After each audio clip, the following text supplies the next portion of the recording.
So this video is going to go through the theory of chaotic motion, and we're going to do a demonstration with the chaotic water wheel that I built using some household items. So this video is going to be split up into 5 sections. So we have the introduction right now.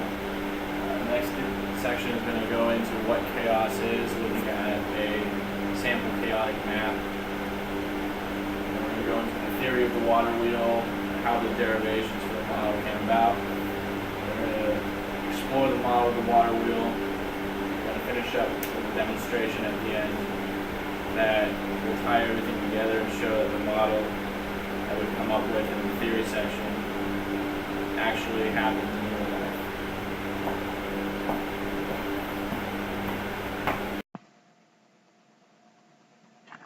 Alright, so now we're going to go over a basic example of chaos to kind of understand the parallels between what chaos is theoretically and what chaos is in our model that we'll come up with later. So for this example, we're going to use something pretty straightforward, something we went over within the first couple weeks of class in chaos and fractals. So we have this equation right here. So this is an iterative equation. So Pn is the current iteration and the Pn minus 1 is the previous iteration. So we have the previous iteration times a ratio multiplied by 1 minus the previous iteration equals the current iteration. So we'll start going through some examples here. So we're going to start off with r equals 0.5 and the starting point is 0.5 as well. So it starts at 0.5 and drops off to 0 right away. If this were something rooted in reality, I would think it's similar to damped motion. Something starts and then stops, like a spring that's being pushed through molasses. So let's change the first point to 0.6 to see if there's much change here, and there really isn't. You can see the scale on the side changes, and that's really about it. So we're gonna put that back to 0.5. So now we're gonna go up to 2.036. I worked this all out beforehand.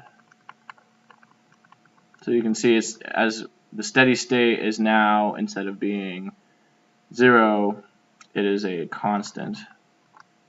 It's still the same principle. It drops off to a constant state here, and it gets sharper, and then right here is we'll go up one more. So you can see at 2.036, you can see the little bump there. Little bump. So going back to the example of harmonic motion, I would see this as just critically damped, over damped at this point actually, because it has enough energy. This would be a system that would have enough energy to go to a certain point and then turn back. So then let's change this 0.505 to show there's not a whole lot of difference.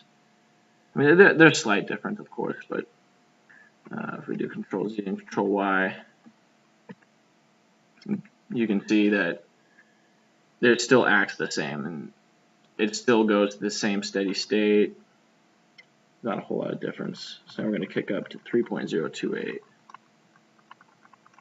As you can see, this starts to oscillate a little more. This would be like under damped motion, where something would still be allowed to oscillate, but it dies off to a steady state after a while. So we're going to go up to 3.028 because something interesting happens there. This would be this is period 2 motion, or period 2 for the map at least. So it's jumping between 2 different points for the entire time. So I would see this as like if you have a pendulum this would be similar to pendulum motion that's driven. So driven oscillation motion that keeps going. You can start it at whatever you want, but it'll end up into the same frequencies. The same motion as the driving force. That's a parallel I draw to help me understand the connection to reality. Let's change the starting value a little bit. 0.6. Really not a whole lot of difference in this region right here. The starting point obviously was different. I'm kind of curious to see what happens when we do 0.7. Yeah, so 0.7, it ends up going up to the 2 points that it was at before. Let's go back down to 0.5.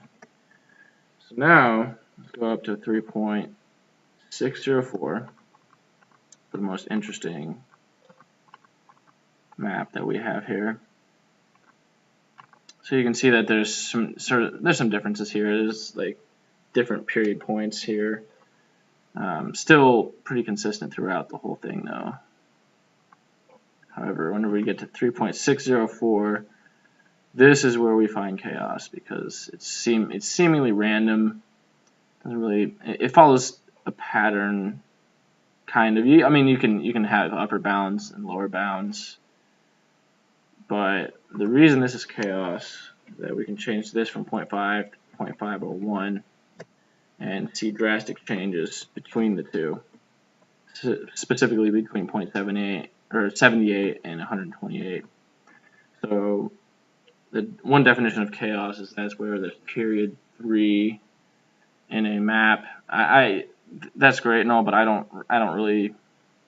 like a definition that's a bit more practical. So my definition that works for me is that chaos is what happens whenever small changes in initial conditions result in large changes later on.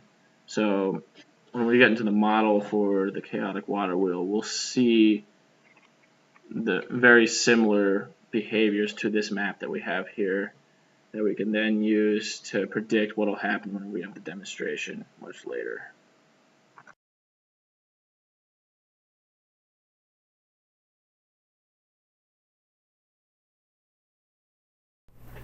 Alright, so now we're going to discuss the theoretical model for the chaotic water wheel. So the first thing we'll do is we'll define our theoretical situation here. So this is a section of the water wheel to where there are infinitesimal slits that can be filled with water and can likewise drain with water. So we have a theta 1 and a theta 2 that defines the arc that the water fills here. So the total mass in this sector is the integral from theta 1 to theta 2 of the mass as a function of theta and time d theta. So that's just a general equation that describes the total mass at any one point at any time as this is being filled. So we also have mass being pumped into the system because this is a water wheel, water's flowing in. So Q is the inflow rate. So we have the inflow rate times that's integrated from theta 1 to theta 2 times the difference in time. So as time goes on, more water is pumped in, and this is really just dependent on theta 1 and theta 2. And the mass leaking out is a very similar equation, except K is the outflow and M is the total mass. So as there's more mass in the water wheel or in each section, it'll flow out at a quicker rate, whereas if there's less mass in there, it'll not flow out at such a high rate. That's pretty consistent with the reality, where if you have a water jug filled to the brim, it'll flow out really quick, and then as it gets to the bottom, it starts to trickle. And there's a negative sign out front because it's flowing out. So total change in mass is a summation of these two plus the integral of this equation, assuming delta t is the time. And so from this equation we can move some stuff around and we can come up with a differential equation for mass down here that is dependent on the inflow rate, the outflow rate times the mass, and then the angular speed. So this is a partial differential equation, which is important because later on we'll have to use Fourier's trick in order to solve. And just a quick note, this entire derivation can be found in Nonlinear Dynamics and Chaos by Stephen H. Strogatz, page 313 to 317. So let's go to the next little section here. So we have the mass, we have a differential equation for the mass. That doesn't really help us much out though, because we still need an equation of motion from the torque. So here we have Newton's second law applied to in a rotational frame. I times alpha, which is the angular acceleration, equals the sum of torques. So in this situation, we only have the damping torque, which is really just a constant times the speed, the angular speed, and the gravitational torque. The gravitational torque is the total mass times sine theta integrated between 0 and 2 pi times gravity and the radius of the water wheel. So we add those up and we have the following equation for torque, which is an equation of motion, and then mass is dependent on this equation down here. So we have two different equations that we can use. One is a partial differential equation. So overall it's an integral differential equation, and in order to solve it you need to use Fourier's trick. So whenever you apply Fourier's trick, you end up with this system of equations here. So A1 and B1 are new constants that come out. Those are the first and second amplitudes of the Fourier series that you get out of using Fourier's trick. And those are important for solving for omega dot. So omega dot is what is this equation down here is the one that will be used to describe the motion. Whenever we numerically solve in the next section, we want omega with respect to omega as a function of time. So we get that by numerically solving these three equations. These equations take into account k, the inflow, omega, the current speed, B1 and A1, which are the current amplitudes of the Fourier transform. And we also have Q1. Q1 is the outflow rate, or no, Q1 is the inflow rate. K is the outflow rate. So Q1 is the inflow rate. Q we also do a Fourier transform on in order to solve for this system equation. And so from all that, we have these three equations. The next step is to plug these into Mathematica and numerically solve in order to find omega with respect to time. And that'll be in the next section. Alrighty, here we go. Now we're going to look at a Mathematica representation of the model for the chaotic water wheel. So previously I showed how we got the chaotic water wheel. Probably a lot of hand waving, a lot of assumptions, a lot of saying, oh, let's let a mathematician do this. Now we'll take that model, we'll actually see what it looks like at different water inflow rates. So like any good physicist, I decided to just pick some constants, picked an arbitrary, usually the arbitrary choice for constants is 1, so that's pretty much what I did here. And then for the resistance force, I just chose 4 because I played around with this a while and found that 4 looked nice whenever I tried to model it. So we're going to start off with 1. So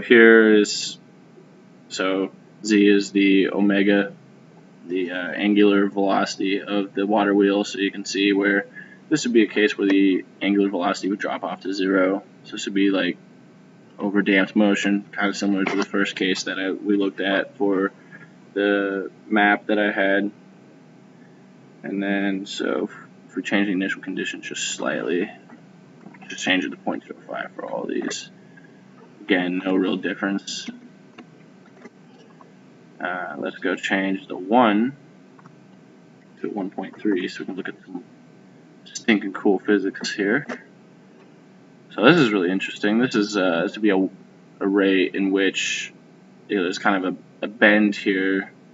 This would be where the resistive force coupled with the inflow of water creates almost a constant deceleration here, as opposed to a varying deceleration in the angular velocity let's do the same thing here and change this to 0.05.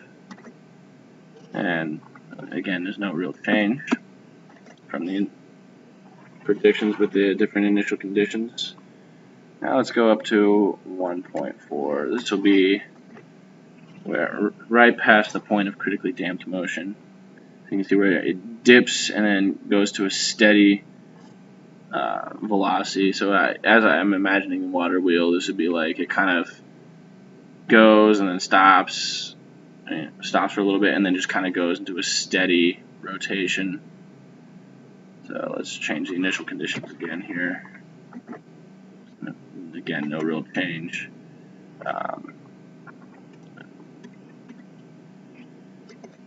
Then let's go to 10. I'm going to go to inflow rate, an arbitrary inflow rate of 10.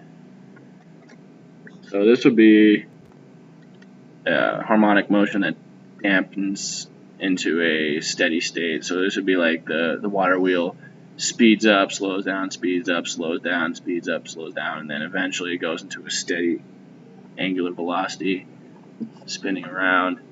So let's again change the initial conditions. Real shocker, nothing is really different there. And let's continue on up to 17. And as you can see, like as we progress here, these graphs look very similar to the graphs that we had from the map that we were working with in the previous recordings. Let's go up to 17. So if we go up to 17, I imagine it'll probably be something like a driven oscillation. And that's exactly what we have. It's like I worked this out before or something like that.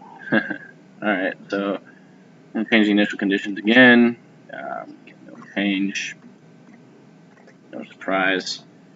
Now we're going to get into the real fun representation here. This will be real interesting.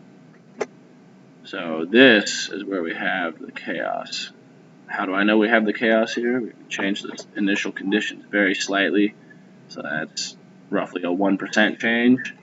And there's a very drastic change in the model from that change as well. And I mean, it just, I guess chaos is kind of like one of those things where it's like a Supreme Court ruling, like you know it when you see it kind of thing. So this is very interesting here. I can imagine that the angular momentum is kind of going along, you know, it's kind of oscillating a little bit, but it's still spinning, and then it just randomly stops and turns in the opposite direction, and then keeps going in opposite directions. So, assuming I built the water wheel correct, we'll have a recording coming up next, hopefully showing these physical models in the physical world.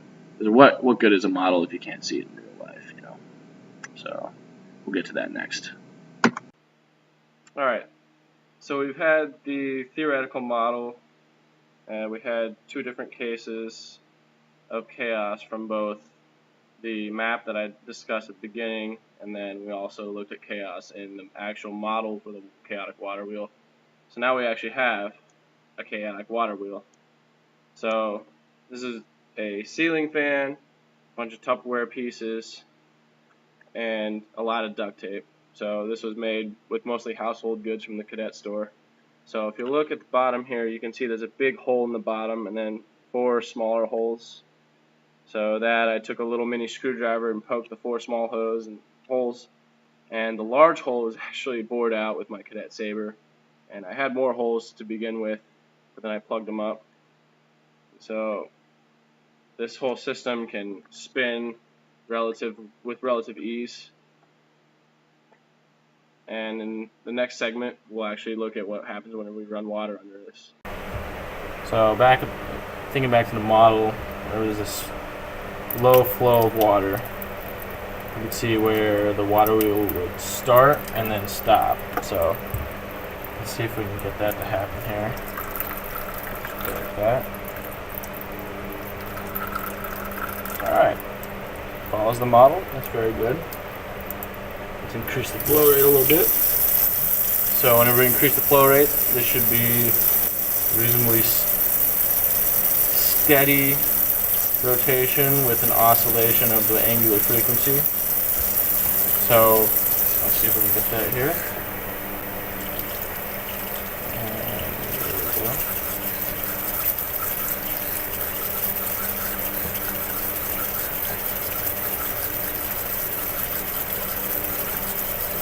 That appears to be happening. So now let's see if we can get some chaotic motion. So for that, we're going to have full flow of water. And let it go.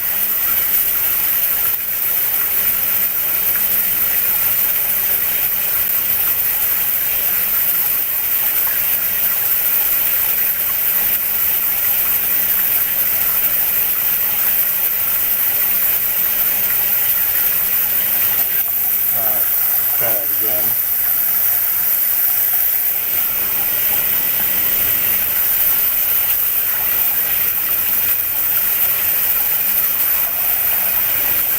There we go, now it's going backwards. So it kind of depends on the initial conditions, but as you can see here, the water wheel will start, it will stop, change directions. It's really kind of random. So that's what would be defined as chaotic motion. So this is a good thing because the model predicts all the different kinds of motion we can expect from our chaotic water wheel.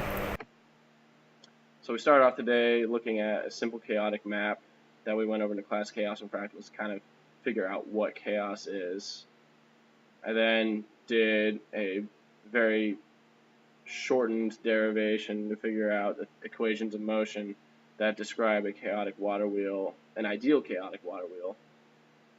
I then numerically solved it and found the different cases of motion that we can expect from a chaotic water wheel, which actually tied very close and had a lot of parallel connections to the chaotic map at the beginning of the video. But the greatest thing was that I was able to create an apparatus that followed the model, and each of the different cases of motion that we can expect from a chaotic water wheel were present by simply changing the flow rate. So the model accurately predicted what would happen in reality, so it makes it a good model. So hope this was fun, and hope we all learned a lot about chaos.